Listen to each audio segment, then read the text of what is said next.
Assalamualaikum warahmatullahi wabarakatuh. Puji syukur kehadirat Allah Subhanahu wa taala. Biqauli alhamdulillahirabbil alamin. Kita bisa melanjutkan materi kita yaitu fa'il, maf'ul bih dan masdar.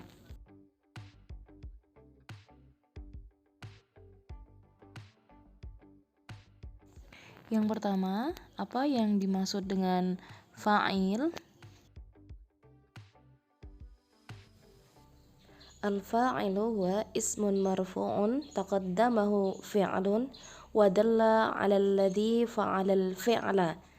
Fa'il yaitu isim yang dirofakkan yang letaknya taqaddamahu fi'lu, diawali oleh fi'il, jadi letaknya setelah fi'il.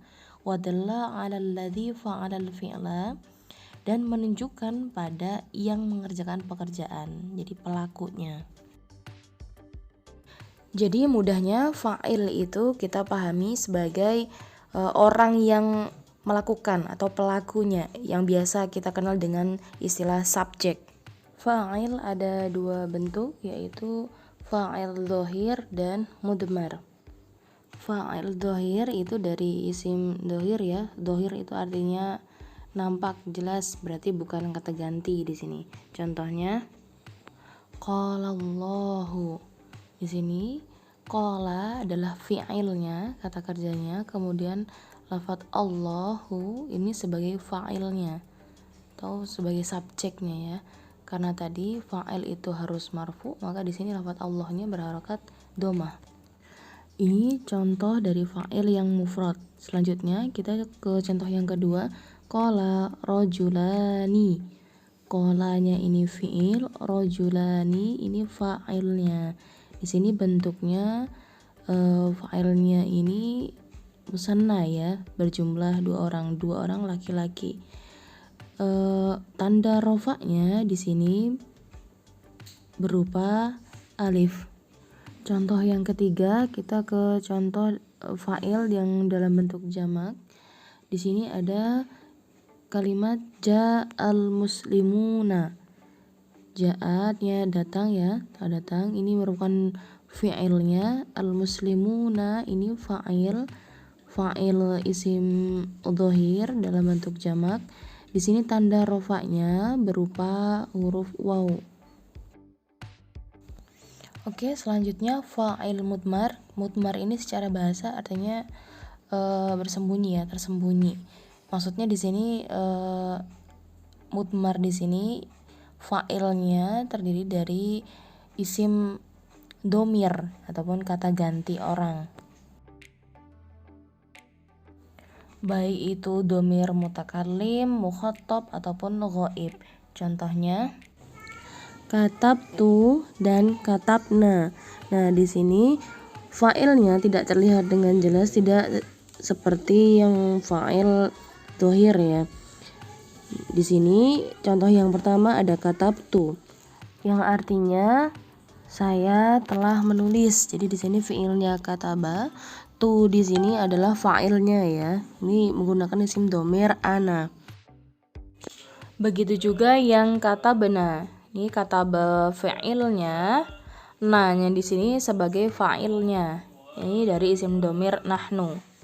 Jadi artinya kami telah menulis. Nah, ini juga disebut sebagai domir mutasil ya, bersambung domirnya.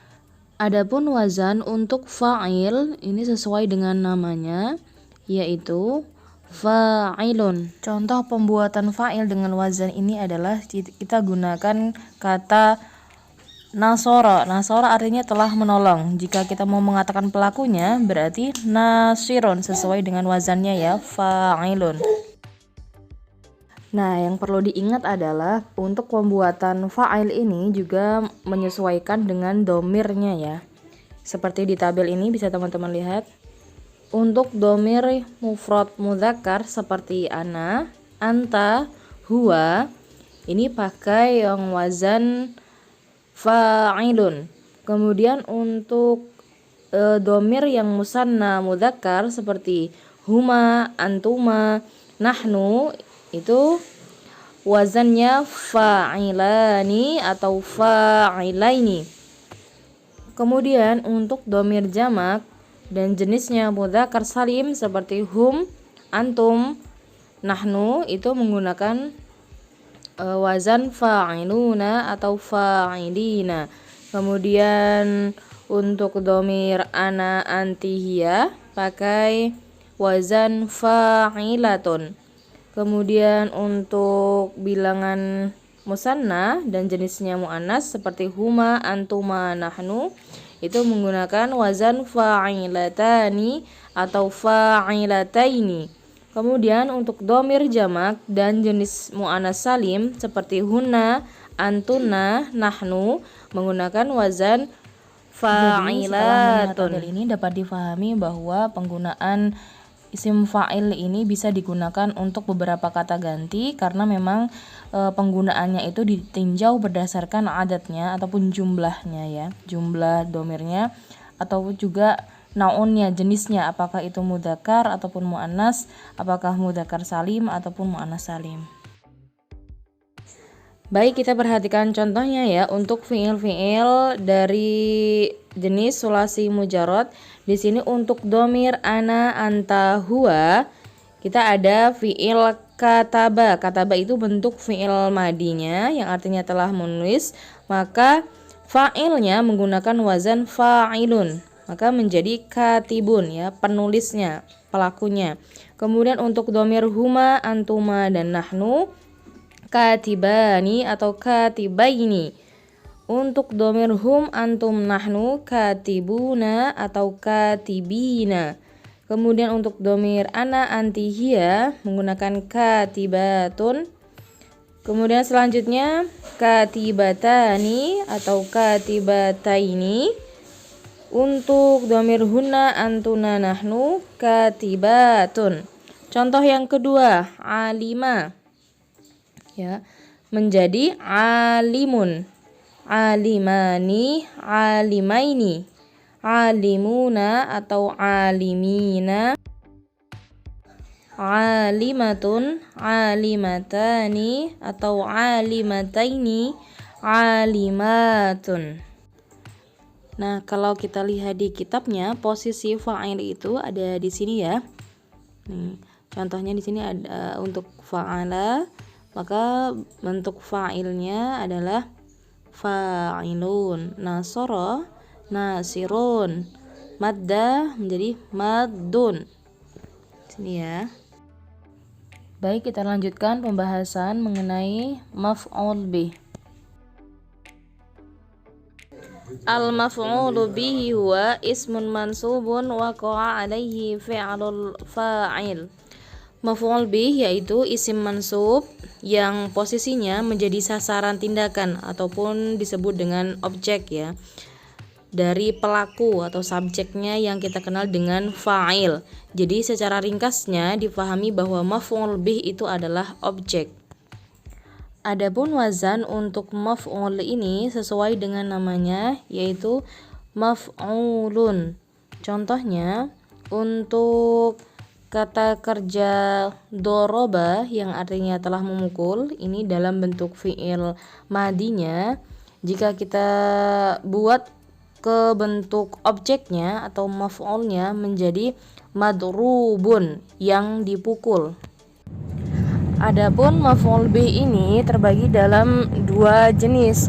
Yang pertama maf'ul bih isim dhohir dan yang kedua maf'ul bih isim mudmar. Sebagaimana yang tadi sudah dibahas di isim fa'il ya, yang dimaksud dengan isim dhohir ini adalah ma taqaddama dzikruhu. Jadi maksudnya pelakunya itu sudah tersebut ya, sudah tersebut dengan jelas. Contohnya doroba asyurtiyu as-sariqah, artinya polisi memukul pencuri. Nah, di sini doroba itu fi'ilnya, kata kerjanya, asyurtiyah polisinya ini sebagai fa'il, dan as-sariqah itu pencurinya ini sebagai maf'ul bih. Nah, di sini maf'ul bihnya tersebut dengan jelas ya, terlihat ya, maka dia masuk dalam jenis maf'ul bih isim dhohir. Selanjutnya jenis maf'ul bih isim mudmar atau isim domir ini terbagi menjadi dua. Ada isim domir mutasil dan munfasil. Untuk maf'ul bih kategori isim domir mutasil yaitu dorobani, dorobana, dorobaka, dorobaki, dorobakuma, dorobakum, dorobakunna, dorobahu, dorobaha, dorobahuma, dorobahum, dan dorobahunna. Kemudian untuk maf'ul bih kategori isim domir munfasil yaitu iya ya, iyana, iyaka, iyaki, iyakuma, iyakum, iyakunna, iyahu, iyaha, iyahuma, iyahum, dan iyahunna. Nah, kalau dalam kitab Amsil atau Tasrifiyah, posisi maf'ul itu setelah fa'il ya, pelakunya. Di sini contohnya untuk kata kerja nasoro dalam bentuk fi'il madi ya, yang artinya telah menolong. Yansuru, sedang menolong, ini dalam bentuk fi'il mudhari'. Kemudian nasron wa mansoron itu masdar. Kemudian nasirun itu fa'ilnya, pelakunya ya. Jadi di sini artinya penolong. Kemudian maf'ul bihnya mansurun, artinya yang ditolong. Baik, selanjutnya tentang masdar. Yang dimaksud dengan masdar adalah al-ismul mansub alladzi yaji'u thalithan fi tasrifil fi'li. Masdar adalah isim yang dibaca nasab yang letaknya berada di urutan ketiga dalam tasrif fi'il. Jadi masdar ini merupakan bentuk benda dari kata kerja. Nah, adapun wazan dari masdar ini adalah sama'i, yaitu berdasarkan dari apa yang kita dengar dari orang-orang Arab. Jadi tidak ada rumus baku dari masdar ini ya. Jadi, tidak heran jika antara satu kata dengan kata yang lain akan memiliki struktur kata yang berbeda. Bahkan sekalipun ada di bab yang sama. Di sini contohnya untuk kata kerja nasoro, menolong, masdarnya adalah nasron, pertolongan. Sedangkan untuk kata kerja katabah yang artinya telah menulis, bentuk masdarnya adalah kitabatan, tulisan. Nah, sekarang coba diperhatikan ya, untuk nasron dan kitabatan ini polanya berbeda ya, sangat berbeda. Baik dari segi bentuknya, harokatnya itu berbeda. Nah, ini menunjukkan bahwa masdar ini memang tidak memiliki pola baku. Kalau di kitab tasrif, teman-teman bisa lihat di sini posisi masdar ada di urutan ketiga yang merupakan bentuk benda dari suatu kata kerja. Jadi di sini ketika kata kerjanya menolong, maka masdarnya adalah pertolongan. Karena masdar tidak tersusun berdasarkan rumus, maka tentu saja cara yang mudah untuk membuat masdar ini adalah dengan menghafal ya, menghafal bentuk masdarnya atau melihat di kamus dan di kitab tasrif. Masdar ini terbagi menjadi dua, ada masdar lafzi dan masdar maknawi. Maksudnya dari masdar lafzi ini adalah lafat masdarnya dengan lafat fiilnya itu sama, tersusun dari huruf yang sama. Contohnya di sini fiilnya kotal tuhu ini berasal dari kata kotala ya, dan masdarnya kotlan. Maka di sini bentuk dari masdarnya mirip dengan fiilnya. Sedangkan masdar maknawi ini yang sama dengan masdarnya itu hanya maknanya saja, lafadznya berbeda. Contohnya jalastu dengan qu'udan. Jalastu ini berasal dari kata jalasa ya, sedangkan qu'udan ini artinya juga sama dengan jalasa tadi, sama artinya yaitu duduk. Akan tetapi lafaznya beda, tapi memiliki makna yang sama. Dan sebagai penutup, masdar ini juga disebut sebagai maf'ul mutlak ya. Demikianlah materi pada video kali ini, semoga bermanfaat. Wassalamualaikum warahmatullahi wabarakatuh.